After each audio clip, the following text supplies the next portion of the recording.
வணக்கம். நான் டாக்டர் ஜெய விக்னேஷ் சங்கர். நம்ம வெளிப்படுத்துற அதிர்வுகள் தான் நம்ம வாழ்க்கையை தீர்மானிக்குதுங்க. நம்ம என்ன மாதிரி அதிர்வுகளை வெளிப்படுத்துறோமோ அதற்கு தகுந்த மாதிரி சூழ்நிலைகளை தான் நம்ம வாழ்க்கையில அட்ராக்ட் பண்ணுவோம். இந்த வீடியோல உயர்ந்த அதிர்வுகளை வெளிப்படுத்துற நபர்கள்கிட்ட இருக்கிற 4 முக்கியமான அறிகுறிகள் என்ன அப்படிங்கிறத நம்ம தெரிஞ்சுக்க போறோங்க. இந்த உயர்ந்த அதிர்வுகளை வெளிப்படுத்துற நபர்கள்கிட்ட இருக்கிற முதல் முக்கியமான அறிகுறி என்ன தெரியுமா? அவங்களுடைய ஆரா, அந்த ஒளி உடல் ரொம்ப சக்தி வாய்ந்ததா பாசிட்டிவா இருக்குங்க. இந்த ஆரா ஒளி உடல்ங்கிறது நம்ம உடலை சுற்றி இருக்கிற எலக்ட்ரோ மேக்னெட்டிக் எனர்ஜிங்க. அந்த ஆராங்கிறது நம்ம மனதனுடைய ஒரு எக்ஸ்டென்ஷன், ஒரு பிரதிபலிப்புன்னு கூட சொல்லலாம். நம்ம வெளிப்படுத்துற எண்ணங்கள், உணர்வுகள், நமக்குள்ள இருக்கிற நம்பிக்கைகள் தான் அந்த ஆராவுடைய ஆற்றலை தீர்மானிக்குதுங்க. உயர்ந்த அதிர்வுகளை வெளிப்படுத்துற நபர்களுடைய ஆரா ரொம்ப பாசிட்டிவா இருக்கிறதுனால அந்த நபர்களோடு டைம் ஸ்பெண்ட் பண்றதுக்கு நிறைய பேர் விரும்புவாங்க. இன்னும் சொல்லணும் அப்படின்னா, ஒருத்தருடைய கவலைகள், கஷ்டங்கள், அவங்களுடைய பர்சனலான விஷயங்களை கூட அந்த உயர்ந்த அதிர்வுகளை வெளிப்படுத்துற நபர்கள்கிட்ட அவங்க ஷேர் பண்ணணும்னு விரும்புவாங்க. காரணம் என்ன தெரியுமா? அந்த நபர்கள் மூலமாக அவங்க வாழ்க்கையில தீர்வுகள் கிடைக்கும் அப்படிங்கிற ஒரு நம்பிக்கை தாங்க. இந்த உயர்ந்த அதிர்வுகளை வெளிப்படுத்துற நபர்கள் ஒரு ரூம்ல இருந்தாங்க அப்படின்னா, அந்த ரூமினுடைய எனர்ஜியை பாத்தீங்கன்னா அவ்வளவு வைப்ரண்டா, அலைவா, பாசிட்டிவா இருக்குங்க. அந்த ரூமுக்குள்ள யார் வந்தாலும் பாத்தீங்கன்னா அந்த பாசிட்டிவ் எனர்ஜி அவங்களால உணர முடியும். உயர்ந்த அதிர்வுகளை வெளிப்படுத்துற நபர்கள் கிட்ட இருக்கிற 2வது முக்கியமான அறிகுறி என்ன தெரியுமா? வாழ்க்கையில எப்பேற்பட்ட சூழ்நிலைகள் வந்தாலும் சரி, சவாலான சூழ்நிலைகள் வந்தாலும் சரி, அந்த நேரத்துல அந்த சூழ்நிலைக்குள்ள இருக்கிற ஹிடன் கிஃப்ட், மறைந்திருக்கிற நன்மையான விஷயம் என்னங்கிறதுல மட்டும்தான் அவங்க ஃபோக்கஸ் பண்ணுவாங்க. பிரபஞ்சம் இந்த சூழ்நிலை என்னுடைய வாழ்க்கையில அனுமதிச்சிருக்கு அப்படின்னா ஏதோ ஒரு நன்மைக்காக தான் அப்படிங்கிற ஒரு மனநிலையில இருப்பாங்க. அதே மாதிரி மனிதர்கள் அவங்க கிட்ட நெகட்டிவா வந்து நடந்துகிட்டாலும் அவங்க கிட்ட இருக்கிற பாசிட்டிவை மட்டும் தான் பார்ப்பாங்க. ஒவ்வொரு மனிதனும் அவனுடைய லெவல் ஆஃப் கான்சியஸ்னஸ்க்கு தகுந்த மாதிரி தான் செயல்பட முடியும். அதாவது ஒவ்வொரு மனிதனும் அவனுடைய மன முதிர்ச்சிக்கு தகுந்த மாதிரி தான் அவனால செயல்பட முடியும் அப்படிங்கிற ஒரு புரிதல் இருக்கிறதுனால யாரையுமே அவங்க ஜட்ஜ் பண்ண மாட்டாங்க. அதனால எல்லாரையும் அப்படியே ஏற்றுக்கொள்ளக்கூடிய ஒரு மனநிலை அவங்க கிட்ட இருக்குங்க. இப்ப ரீசெண்டா நம்ம சப்ஸ்கிரைபர் ஒரு சகோதரி எனக்கு ஒரு மெசேஜ் அனுப்பிச்சிருந்தாங்க. இப்ப அந்த சகோதரி எனக்கு அனுப்பிச்ச மெசேஜ கொஞ்சம் முழுமையா கேளுங்க. ஆக்சுவலா எனக்கு என்ன நடந்ததுன்னா சார், ஒரு 10-15 நாளைக்கு முன்னாடி, அதாவது மே 28ன்னு நினைக்கிறேன், நான் ஒரு பிரைவேட் சிபிஎஸ்சி ஸ்கூல்ல ஒர்க் பண்றேன். நல்லா தான் போயிட்டு இருந்துச்சு. திடீர்னு வந்து பார்த்தீங்கன்னா மே 28 ஒரு 15 நாள் லீவு கொடுத்துட்டு நான் ஸ்கூலுக்கு போயிருக்கிறப்ப நான் வந்து கம்ப்யூட்டர் சயின்ஸ் டீச்சராக இருக்கேன். என்னோட சிஎஸ் லேப்ல நான் உட்காந்து ஒர்க் பண்ணிட்டு இருக்கிறப்ப அந்த ஸ்கூல்ல இருக்கிற பிரின்சிபல் என்கிட்ட வந்து என்ன சொன்னாங்கன்னா, ஏதாவது நல்ல ஆப்பர்ச்சுனிட்டி இருந்ததுன்னா நீங்க பாருங்க அப்படின்னாங்க. நான் சொன்னேன், மேம் நீங்கள் எனக்கு சொல்கிறது எனக்கு புரியல அப்படின்னா, இல்லை நீங்கள் உங்களுக்கு வேறு ஜாப் இருந்ததுன்னா நீங்கள் மிஸ் பண்ணிடாதீங்க, ஏன்னா மேனேஜ்மெண்ட் வந்து உங்களுடைய மார்க்கில் வந்து சாட்டிஸ்ஃபை ஆகலை அப்படின்னு சொன்னாங்க. இதே மாதிரி ஒரு சூழ்நிலை வந்து ஒரு 2 வருஷத்துக்கு முன்னாடி வந்தது. ஆனால் அது வந்து பர்ஃபார்மன்ஸை பேஸ் பண்ணி இல்லை, அது வேற ஒரு சூழ்நிலை. அப்போ நான் ரிசீவ் பண்ணும்பொழுது நான் என்ன பண்ணேன்னா, பயங்கரமாக பதஷ்டமாகி அழுது ரொம்ப டென்ஷன் ஆனேன். ஆனால் இந்த வாட்டி அந்த மெசேஜை ரிசீவ் பண்ணும் பொழுது நீங்கள் சொன்னால் நம்பவே மாட்டீங்க சார், இம்மீடியட்டாக எனக்கு எந்த ஒரு கஷ்டமான சூழ்நிலைனாலும் என்னோட மைண்டுக்குள்ளார உங்கள் குரல் வரும். நீங்கள் வந்து இந்த சுச்சுவேஷனை நான் ஃபேஸ் பண்ணுறப்ப எனக்கு என்ன வந்துச்சு அப்படின்னா, மனசை முதல்ல அமைதிப்படுத்திக்கோ, ரிலாக்ஸ் பண்ணிக்கோ, பிரபஞ்ச பேராற்றல் உன்னை வந்து அருமையாக வழிநடத்தும், எந்த ஒரு விஷயத்துக்கும் நீ வந்து எதிர்ப்பு தெரிவிக்காத, அந்த சூழ்நிலையை வந்து நீ மனசார ஏற்றுக்கோ அப்படின்னு சொல்லிட்டு வந்துச்சு. நானே என்னை ஆசுவாசப்படுத்திட்டு ஒரு 10 நிமிஷம் கழிச்சு அவங்க கிட்ட ரொம்ப பொறுமையா சிரிச்சுட்டே பேசினேன் சார். அப்போ அவங்க நிறைய என் தரப்புல வந்து நிறைய மிஸ்டேக்ஸ்லாம் மாதிரி அவங்க நிறைய அலிகேஷன் சொன்னாங்க. நான் அதுக்கு எதுக்குமே ரியாக்ட் பண்ணல. நான் ரொம்ப சிரிச்சுட்டு ரொம்ப சாந்தமா பேசிட்டு, ஓகே மேடம், ஒன்றும் பிரச்சனை கிடையாது, நான் இன்னைக்கு சாயந்தரம் கூட ரிலீவ் ஆயிக்கிறேன்னு சொல்லிட்டு மேலே வந்துட்டேன். அப்போ பார்த்தீங்கன்னா நீங்கள் நம்பவே மாட்டீங்க, உடனே வந்து பார்த்தீங்கன்னா ஸ்கூலில் செக்ரட்டரி மேடம் என்னை கூப்பிட்டு விடுறாங்க. நான் போனோன்னே அவங்க கிட்ட கேட்குறேன் என்னது அப்படின்னு. என்னாச்சு அப்படின்னு கேட்டாங்க. தெரியல மேம், பிரின்சிபல் மேம் தான் இந்த மாதிரி சொன்னாங்க அப்படின்னு சொன்ன உடனே அவங்க வந்து சொல்கிறாங்க, இல்லை ஒன்றும் ப்ராப்ளம் கிடையாது, நீங்கள் நல்லா ஒர்க் பண்ணுங்க அப்படின்னு சொல்லி அனுப்பிச்சிட்டாங்க. ஸோ இது எதுக்கு சொல்ல வரேன்னா, நான் பழையபடி வந்து எதுக்குமே எதிர்ப்பே தெரிவிக்கல. நீங்க உங்களுடைய சொன்ன வார்த்தைகள் தான், இந்த பிரபஞ்சம் வந்து என்னுடைய நன்மைக்காக தான் இந்த சூழ்நிலையை அனுமதிக்குதுங்கிறத நான் ரெக்கார்ட் மாதிரி சொல்லிக்கிட்டே இருந்தேன் சார். அதுக்கப்புறம் தான் ஒரு லேட்டஸ்ட் வீடியோவில் நான் பார்த்தேன் கர்ம வினைகளுடைய பாதிப்பு இருக்குதான்னு. அதுக்கப்புறம் தான் நான் பார்த்தேன் இதே மாதிரி ஒரு சேம் கைண்ட் ஆஃப் பேட்டர்ன் என் லைஃப்ல வந்துட்டே இருக்கு. ஒரு 2 இயர்ஸ்க்கு முன்னாடி வந்தது, இப்போ அடுத்து இந்த 2 இயர்ஸ்க்கு அப்புறம் இப்போ வருது. ஸோ அது ஒன்று. ஸோ அதே மாதிரிக்கு அந்த சூழ்நிலையிலாம் நான் வந்து எப்படி நினைச்சேன்னா, நம்ம 4th டைமென்ஷன்ல தான் வாழணும், அந்த ஒரு இதுவும் இருக்கு. அதே மாதிரி என்னுடைய மகளுடைய கேரக்டர்லையும் சரி, அதாவது அவர் ரொம்ப சென்சிட்டிவ், ரொம்ப கோவப்படுவா. ஆனா பாத்தீங்கன்னா நீங்க சொன்ன மாதிரி நான் மனசுக்குள்ளாரே தான் நான் அதை பிரார்த்திப்பேன். இப்ப பாத்தீங்கன்னா அவ அப்படியே என்டையரா மாறிட்டா. ஏற்கனவே அவ நல்ல படிக்கிற குழந்தை, நல்ல படிப்பா, அதுல எல்லாம் எந்த பிரச்சனை கிடையாது. வீட்டுல மட்டும் கோவப்படுவா. ஆனா பாத்தீங்கன்னா இப்ப எல்லாமே மாறிடுச்சு சார். கரெக்டா நேரத்துக்கு சாப்பிட்டுக்கிறா, தன்னதையே பாத்துக்கிறா. அதே மாதிரி என்னோட ஹஸ்பண்டும் மாறிட்டாங்க. ஸோ வந்து நான் அன்னைக்கு கூட நீங்க நம்பவே மாட்டீங்க சார், நான் அன்னைக்கு உங்களோட வீடியோ கேட்டுட்டு இருக்கிறப்ப இந்த பேட்டர்ன் இது யோசிச்சுட்டு இருந்தேன்.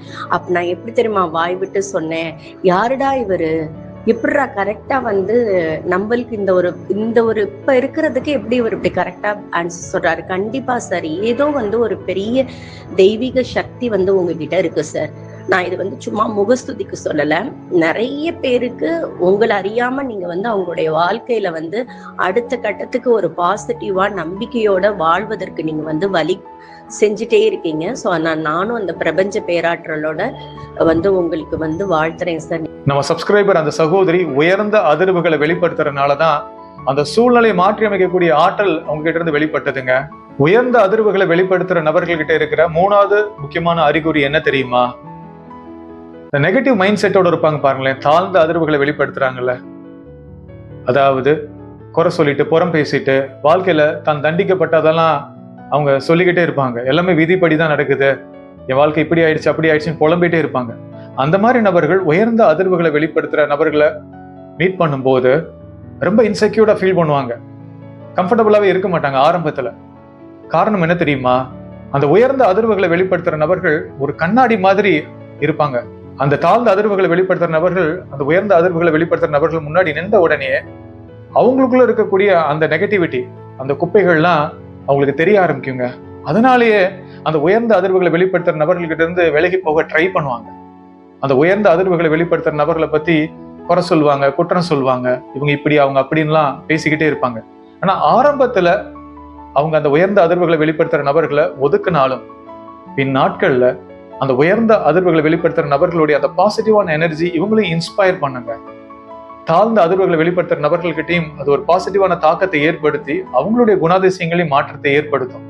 உயர்ந்த அதிர்வுகளை வெளிப்படுத்துற நபர்கள்கிட்ட இருக்கிற 4வது முக்கியமான அறிகுறி என்ன தெரியுமா? மிருகங்கள், பறவைகள் இதெல்லாம் அந்த உயர்ந்த அதிர்வுகளை வெளிப்படுத்துற நபர்கள்கிட்ட ரொம்ப கம்ஃபர்டபுளா இருக்குங்க. இந்த காட்டுக்குள்ள சித்தர்கள், யோகிகள், மகான்கள்லாம் இருக்கும்போது இந்த காட்டு விலங்குகள்லாம் பாத்தீங்கன்னா அவங்க சொல் பேச்சு அவ்வளவு அழகா கேட்குங்க. அதே மாதிரி குழந்தைகளும் அந்த உயர்ந்த அதிர்வுகளை வெளிப்படுத்துற நபர்கள்கிட்ட இருக்க அவங்களுக்கு ரொம்ப பிடிக்குங்க. அவங்க கிட்ட போயிட்டு திரும்ப வரவே மாட்டாங்க. அவங்க பெற்றோர் எவ்வளவு கூப்பிட்டா கூட அவங்க வரமாட்டாங்க. இந்த அனுபவம் நம்ம எல்லாருக்குமே இருக்கும்னு நான் நம்புறேங்க. அந்த ஈகோவை கடந்து நம்ம சோர்ஸோட கனெக்டடா இருக்கும்போது குழந்தைகள்னால அந்த எனர்ஜியை ரிலேட் பண்ணி பார்க்க முடியுங்க. அதனாலதான் குழந்தைகள் அந்த உயர்ந்த அதிர்வுகளை வெளிப்படுத்துற நபர்கள்கிட்ட இருக்க அவங்களுக்கு ரொம்ப பிடிக்கும். உயர்ந்த அதிர்வுகளை வெளிப்படுத்துற நபர்கள்கிட்ட இருக்கிற 4 முக்கியமான அறிகுறிகள் என்ன அப்படிங்கறத நம்ம தெரிஞ்சுக்கிட்டாங்க. சில பேருக்கு ஒரு வருத்தம் இருக்கும். இப்ப நான் சொன்ன இந்த 4 அறிகுறியில சில அறிகுறிகள் உங்களுக்கு இல்லாம இருந்திருக்கலாம். வருத்தப்படாதீங்க. நீங்க உயர்ந்த அதிர்வுகளை எப்படி வெளிப்படுத்தலாம் அப்படிங்கிறதுக்கான வழிமுறைகள் என்ன அப்படிங்கிறது இப்ப உங்களுக்கு நான் சொல்லித்தரேன். நீங்க உயர்ந்த அதிர்வுகளை வெளிப்படுத்துவதற்கு ஒவ்வொரு நாளும் காலையில நீங்க எழுந்தவுடன் கம்ஃபர்டபுளா ரிலாக்ஸ்டா ஒரு இடத்துல உட்கார்ந்துட்டு நீங்க வணங்குற குரு இல்ல இஷ்ட தெய்வம் இல்ல மகானை நீங்க நினைச்சுக்கோங்க. அவங்க கைகள்ல இருந்து தெய்வீகமான வெள்ளை நிற ஒளி, டிவைன் ஒயிட் லைட்டை உங்க உடல் முழுவதும் நீங்க ரிசீவ் பண்ற மாதிரி நீங்க விஷுவலைஸ் பண்ணுங்க, காட்சிப்படுத்தல் பண்ணுங்க. அந்த நேரத்துல உங்க சுவாசத்தை நீங்க கவனிக்கணுங்க. மூச்சு காற்று உடலுக்குள்ள போகும்போது நிறைய டிவைன் எனர்ஜியை, பாசிட்டிவ் எனர்ஜியை நீங்க உங்களுக்குள்ள கொண்டு போறதா நீங்க இன்டென்ஷன் கொடுங்க. மூச்சு காற்றை நீங்க வெளியே விடும்போது உங்ககிட்ட இருக்கிற நெகட்டிவ் எனர்ஜி எல்லாம் ரிலீஸ் ஆகி வெளியே போற மாதிரி நீங்க இன்டென்ஷன் கொடுங்க. ஸோ இந்த மாதிரி ஒரு 10 to 15 நிமிஷம் நீங்க பண்ணும்போது உயர்ந்த அதிர்வுகளை வெளிப்படுத்துற நபரா நீங்க மாறுவீங்க. 108 பீட்ஸ் இருக்கிற ஜபமாலையை வாங்கி தொடர்ந்து மந்திர ஜபம் செய்ய ஆரம்பிங்க. எப்பெல்லாம் எதிர்மறையான எண்ணங்கள், உணர்வுகளுடைய தாக்கங்கள் உங்களுக்கு வர ஆரம்பிக்குதோ அந்த நேரத்துல மந்திர ஜபம் பண்ணுங்க. தொடர்ந்து நீங்க மந்திர ஜபம் பண்ணும்போது உங்களுடைய அதிர்வுகள்ல பாசிட்டிவான மாற்றங்கள் வர ஆரம்பிக்குங்க. நீங்க உயர்ந்த அதிர்வுகளை வெளிப்படுத்துறது மட்டும் கிடையாதுங்க, உங்க இலக்குகளை அடைவதற்கான ஒரு சக்தி வாய்ந்த பயிற்சி இப்ப நான் உங்களுக்கு சொல்லி கொடுக்குறேங்க. இந்த பயிற்சியை நீங்க காலை மற்றும் இரவு தொடர்ந்து 21 நாள் நீங்க பண்ணும்போது பெரிய மாற்றங்கள் உங்க வாழ்க்கையில நடக்குங்க. இந்த பயிற்சிக்கு கம்ஃபர்டபுளா ரிலாக்ஸ்டா ஒரு இடத்துல நீங்க உட்காந்துக்கணுங்க. உட்காந்துட்டு கண்களை மூடிக்கணும். அதுக்கப்புறம் உங்க முன்னாடி ஒரு கண்ணாடி இருக்கிறதா, ஒரு பெரிய கண்ணாடி இருக்கிறதாக நீங்க காட்சிப்படுத்தல் பண்ணணும், விஷுவலைஸ் பண்ணுங்க. அந்த கண்ணாடி முன்னாடி போய் நிக்கிறீங்க. அந்த கண்ணாடி பாத்தீங்கன்னா ஃபுல்லா அழுக்கா இருக்குங்க, தூசியா இருக்கு. அந்த கண்ணாடியில உங்க உருவம் தெளிவாவே தெரியலங்க. அந்த அளவுக்கு அந்த கண்ணாடியில பாத்தீங்கன்னா அவ்வளவு அழுக்கு இருக்குங்க. இந்த கண்ணாடி எதை பிரதிபலிக்குது தெரியுமா? இப்ப உங்க வாழ்க்கையில நீங்க எதிர்கொள்ற பிரச்சனைகள், கவலைகள், கஷ்டங்கள் அது குறிக்குதுங்க. ஒரு நிமிஷம் அந்த கண்ணாடிய நீங்க பார்த்துட்டே இருக்கணுங்க. இந்த மாதிரி நீங்க காட்சிப்படுத்தல் பண்ணுங்க.